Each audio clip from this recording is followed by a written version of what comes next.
Tiga lap pertama di Grand Prix Malaysia hari Minggu sangat menakjubkan.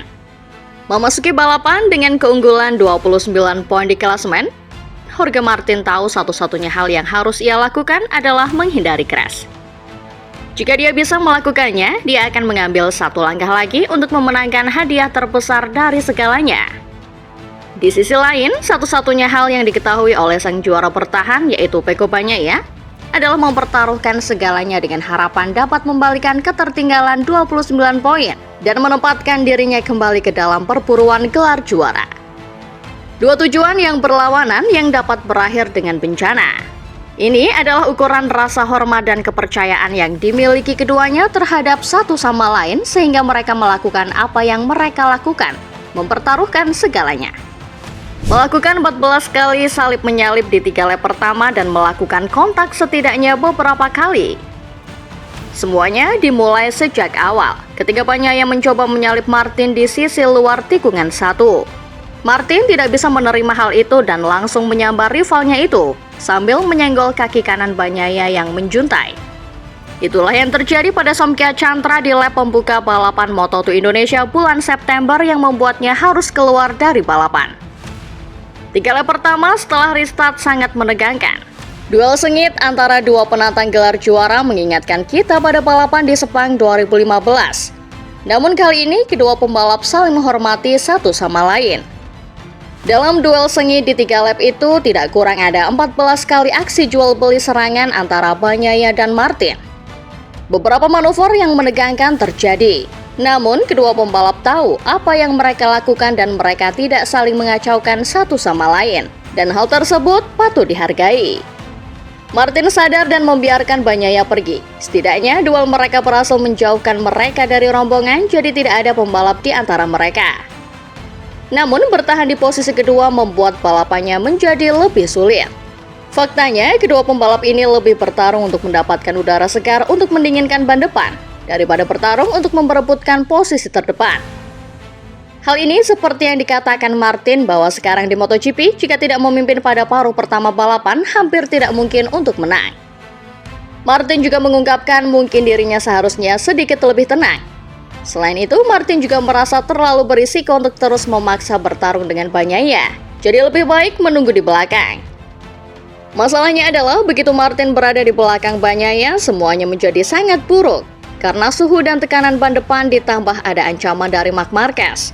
Martin juga yakin Bagnaia sedikit mempermainkannya. Karena beberapa manuver overtake di awal-awal balapan terlalu mudah bagi Martin. Seperti ajakan Bagnaia di tikungan 14 untuk memperlambat kecepatan mereka agar Marquez dan Bastianini mendekat. Bagnaia tidak salah. Rata-rata waktu kemenangan tahun ini lebih cepat setengah detik dari musim lalu, sebuah peningkatan yang belum pernah terjadi sebelumnya dari tahun ke tahun. Sprint di Sepang hari Sabtu lebih cepat 9,5 detik per lap dibanding tahun lalu. Ban terbaru Michelin sangat mencengkeram namun juga sangat rumit. Hal ini wajar ketika Michelin meningkatkan daya cengkeram secara dramatis. Salah satu alasan mengapa Bagnaia khususnya terjatuh di begitu banyak balapan adalah karena biasanya ketika motor memiliki cengkeraman yang lebih besar, batasnya menjadi lebih sempit. Jadi ketika motor mencapai batas tersebut, cengkeramannya tidak hilang secara bertahap tapi seperti hilang tiba-tiba tanpa peringatan. Dan ketika sudut kemiringan melewati 60 derajat, maka akan semakin sulit untuk menghindari kecelakaan. Aero downforce semakin memperparah masalah ini. Bagnaia telah memenangkan 10 Grand Prix berbanding 3 kemenangan milik Martin. Namun ia juga terjatuh dalam 7 balapan berbanding 3 crash Martin. Kemenangan menakjubkan Bagnaia di GP Thailand dalam cuaca basah pada akhir pekan sebelumnya membuat dia tertinggal 17 poin dari Martin dengan 4 balapan tersisa. Jadi dia masih sangat mungkin untuk menang. Crash di Sepang saat sprint di tikungan 9 yang sangat lambat bukanlah momen yang menentukan dalam kejuaraan. Karena itu hanya salah satu dari 7 crash yang dialaminya. Namun dengan hanya 3 balapan tersisa, ia kini tertinggal 29 poin dan hampir pasti terlalu tinggi untuk didaki. Kecelakaan terakhir saat mengejar pemimpin klasemen Martin adalah kecelakaan yang aneh. Tikungan 9 telah diaspal ulang beberapa kali, yang terakhir dengan sedikit tambalan aspal di dekat Apex. Di GP hari Minggu, Martin nyaris terjatuh di tikungan 9 pada lap ke-16 dari 19 lap. Pada lap ini, Martin telah mengurangi jarak dengan Bagnaia dari 2,2 detik menjadi 1,5 detik. Dan mungkin dengan sangat bersemangat ia mencium kemenangan dan mulai mendorong lebih keras lagi. Namun di tikungan 9, Martin mendapat peringatan dari ban depannya yang sempat sedikit selip dan itu yang membuatnya menahan diri untuk mengejar bannya sebab terlalu berisiko baginya untuk terus menyerang. Martin mengatakan bahwa hal terbesar yang ia pelajari tahun ini adalah menjadi lebih tenang dan fokus. Namun ia juga mengakui bahwa terlalu santai bisa menjadi musuh terbesarnya. Hal ini sangat masuk akal, fokuslah pada satu hal, melaju secepat mungkin. Begitu Anda mulai memikirkan hal-hal lain, situasi poin apa yang mungkin dilakukan oleh rival Anda dan seterusnya, Anda melakukan banyak hal. Yang berarti Anda tidak berkonsentrasi pada hal yang paling penting dari semuanya. Memacu motor MotoGP bertenaga 300 tenaga kuda dan berkecepatan 225 mph. Kecelakaan Bagnaia di Sepang adalah bencana di sepanjang musimnya. 4 kecelakaan terjadi dalam sprint.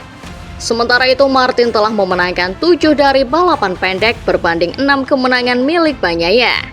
Lalu, apa yang menjadi masalahnya? Beberapa orang mengatakan Bagnaia membutuhkan data hari Sabtu untuk tampil lebih baik di hari Minggu. Tetapi ini tidak masuk akal, karena semua pembalap menggunakan data sprint untuk meningkatkan performa mereka di GP. Sprint pada dasarnya adalah sesi FP4 dengan poin dan data yang lebih baik, karena ini adalah data balapan bukan data simulasi balapan. Semua pabrikan menggunakan tangki bahan bakar yang berbeda untuk sprint.